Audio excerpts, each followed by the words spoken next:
Bismillahirrahmanirrahim. Assalamualaikum warahmatullahi wabarakatuh. Waalaikumsalam warahmatullahi wabarakatuh. Alhamdulillahilladzi ja'ala syahra Ramadan wa unzila fihi al-Qur'an hudan lin-nas wa bayyinatin minal huda wal furqan. Asyhadu an la ilaha illallah wahdahu la syarika lah wa asyhadu anna Muhammadan 'abduhu wa rasuluhu la nabiyya ba'dah. Allahumma shalli wa sallim wa barik ala sayyidina wa syafi'ina wa maulana Muhammadin wa ala alihi wa sahbihi ajma'in, amma ba'd. Yang terhormat kepada guru kita, sepuh kita, yaitu Pak Haji Dr. Haryadi. Berdoa mudah-mudahan Allah Subhanahu wa taala merahmati beliau, mengampuni beliau, dan Allah Subhanahu wa taala meluaskan rezeki beliau. Amin ya rabbal alamin. Para ustaz, guru kita satu zaman, para sakti, Bapak Ibu yang dirahmati Allah Subhanahu wa taala. Mari sama-sama pertama-tama kita bersyukur kepada Allah Subhanahu wa taala yang dimana pada malam ke-21 ini, benar 21 hari ini kita masih diberikan hidayah oleh Allah Subhanahu wa taala, diberikan kenikmatan, diberikan panjang umur, yang betapa banyak orang yang telah gugur telah berjatuh-jatuhan, entah zikirnya, tarawihnya, tapi jangan sampai puasanya, Pak. Alhamdulillah, kalau kata anak muda itu bahasanya mongkel, Pak. Mongkel itu beda ya, Pak. Bukan diam-diam ya. Lari dalam. Mongkel bukan diam-diam, tapi kita jangan sampai ya. Salam tak lupa kita hancurkan kepada baginda besar kita Nabi Muhammad SAW, keluarga, sahabat, dan mudah-mudahan kepada kita selaku umatnya yang insyaallah mendapatkan syafaat di hari kiamat nanti. Amin amin ya rabbal alamin. Mungkin Bapak Ibu bingung kali ya, biasanya saya MC gitu ya. Sekarang saya suruh foto menceramah. Saya juga bingung sebenarnya mau ngapain kan. Tapi mohon izin Bapak Ibu semua, mudah-mudahan dari saya bicara di depan ini bukan maksud menggurui, bukan juga menasihati. Mudah-mudahan dari apa yang saya bicarakan nanti, mudah-mudahan dapat sedikit hikmah lah ya. Amin ya rabbal alamin. Mudah-mudahan dapat hikmah Bapak Ibu. Bapak Ibu yang dirahmati Allah Subhanahu wa taala, ada sebuah nasihat yang disebutkan oleh Umar bin Khattab yang termaktub di kitab An-Nasaihul Ibad. Ada dua, Pak. Ada dua nasihat beliau. Sebenarnya ada 6, Pak. Cuma saya hafal 2 doang, jadi 2 aja. Ada beliau Umar bin Khattab, Inna Allah kata masih tatanfi sitatin. Sesungguhnya Allah Subhanahu wa taala merahasiakan 6 perkara di 6 perkara lainnya. 6 perkara di perkara lainnya. Jadi kan 6, Pak. Jadi hafal 2 doang. Satu aja ya. Yang pertama ada beliau kata maridho fi taatin. Sesungguhnya Allah Subhanahu wa taala merahasiakan ridhonya pada tiap amalan kita, pada ketaatan kita yang kita lakukan, pada amalan yang kita lakukan, pada ibadah yang kita lakukan. Bapak Ibu dan teman-teman Allah Subhanahu wa taala, sesungguhnya amalan kita bukan terlihat dari kecil atau besarnya sebuah amalan, bukan juga terlihat dari dahsyatnya atau diremehkannya sebuah amalan, melainkan amalan itu bisa diterima atau ridho Allah dengan amalan kita. Betul Bapak Ibu?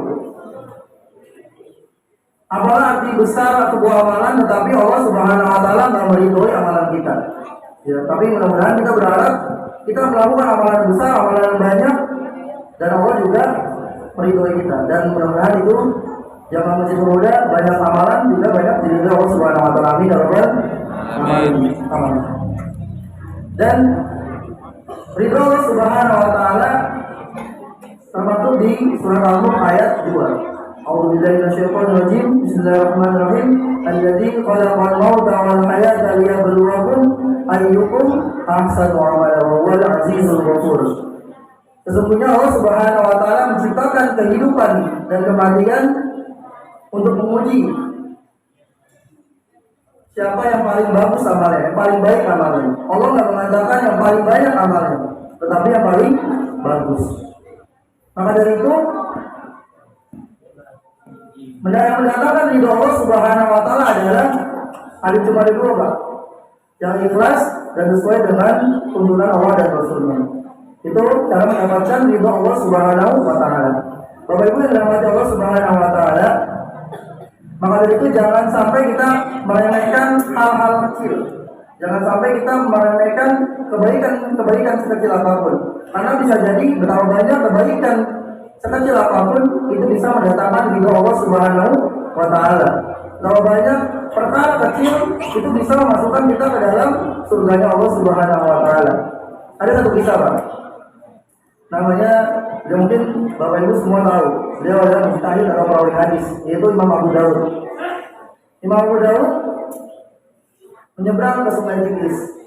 Di tengah-tengah, kemudian di tepian dia mendengarkan suara orang beristighfar. Alhamdulillah, dicapai. Lalu kemudian Imam Abu Daud mendengarkan bersin tersebut. Lalu kemudian minta sama bapaknya, bapak perahu, Bapak, boleh gak saya ke tepian sebentar? Soalnya ada urusan yang harus saya selesaikan. Kata bapaknya, nggak bisa wahai imam. Kalau engkau mau ke tepian, kau harus bayar 1 dirham. 1 dirham, Pak. Tadi 1 dirham berapa kira-kira? Tadi udah tanya Bapak Jego, 4.500 bayar. 4.500 1 dirham itu. Dibayarlah 1 dirham, gitu ya. Kalau di naik GT ke perahu ke Romaran itu cuma 1.000, 2.000, Pak. Paling 4.500, lumayan lah ya. Lalu kemudian nepi nih Imam Abu Daud bersama penumpangnya, di bawah penumpangnya. Lalu kemudian apa jawaban orang bersin biasanya? Ya kamu kalau perempuan, ya kamu kilan, ya kamu kalau kemudian orang yang bersin tersebut jawab, ya ikumullah wa yuslih balakum. Lalu kemudian udah gitu doang, cuma jawab orang bersin doang. Lalu kemudian Imam Abu Daud ketujuannya. Lalu kemudian ditanya sama bapak perahunya, wahai imam, kenapa engkau rela bayar 1 dirham hanya untuk menjawab orang bersin? Jawaban Imam Abu Daud, Pak, bisa jadi orang tersebut lebih dijabah doanya daripada aku. Bisa jadi orang tersebut lebih soleh daripada aku, kemudian doanya dijabah dibandingkan dengan aku. Imam Abu Daud tawadi sekali. Nah kan ceritanya sampai situ dong, Pak. Ada riwayat yang mengatakan bahwa para penumpang itu pulang tidur, lalu kemudian bermimpi para penumpang ada menyuarakan bahwa Imam Abu Daud masuk surga hanya membayar 1 dirham. Cuma jawab orang bersin, Pak. Kalau kita ada orang bersin, apa itu, Pak? Usulnya ya nyakit nih, epic kayaknya gitu ya. Baru dikit disusurin.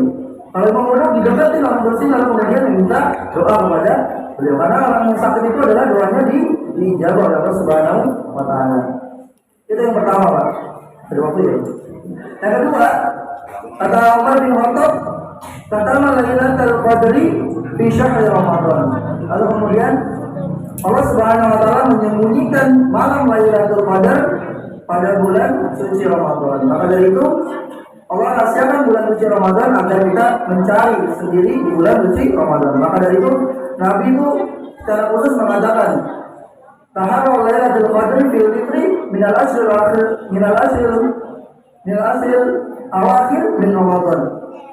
Carilah Lailatul Qadar pada malam ganjil dari 10 malam terakhir di bulan suci Ramadan. Itu adalah baginda Rasul yang telah mengatakan kita harus mencari di malam ganjil.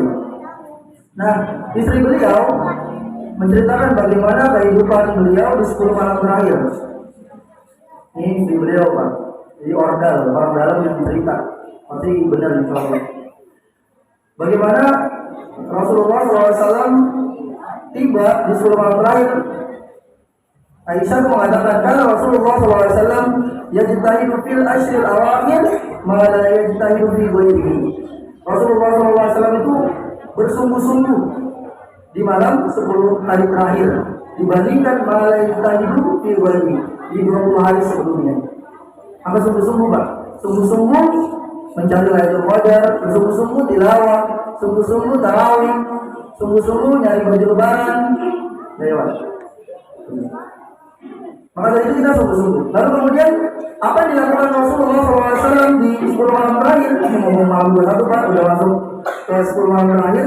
Maka kata Aisyah lagi mengatakan, karena Nabi SAW tidak ada oleh asyar, apabila masuk 10 malam terakhir, syaddami ezarahu. Rasulullah SAW itu mengencangkan ikat pinggangnya atau mengencangkan sarungnya. Mengencangkan ikat pinggang di sini ada dua makna. Yang pertama, beliau Rasulullah SAW itu benar-benar sungguh-sungguh beribadah, benar-benar sungguh-sungguh sholat malam. Ya, jadi fokus beribadah, maka dikencangkan sarungnya kalau masuk pas. Yang kedua ini agak vulgar Pak. Itu adalah tidak bersentuhan dengan istri gitu ya. Tidak melakukan hubungan kepada istri di 10 hari terakhir ya. Kira-kira yang kedua kuat coba ya. Waduh, digayu garuk ya. Maka 10 hari terakhir ini fokus ya mengencangkan ikat pinggang. Lalu yang kedua, wahayal lailah, menghidupkan malam-malam. Nah, ini adalah hadis yang berbeda. Kalau tadi kita suruh mencari di malam-malam ganjil, Rasulullah wahayal lailah adalah terus menghidupkan 10 malam terakhir. Jadi mau mana ini yang ganjil apa yang terus-terusan 10 malam terakhir kita istiqomah terus-terusan Pak, karena kita nggak tahu di mana Lailatul Qadar berada gitu ya. Lalu kemudian wa'idul lahu, membangunkan keluarganya untuk sholat malam, beristighfar dan bertilawah.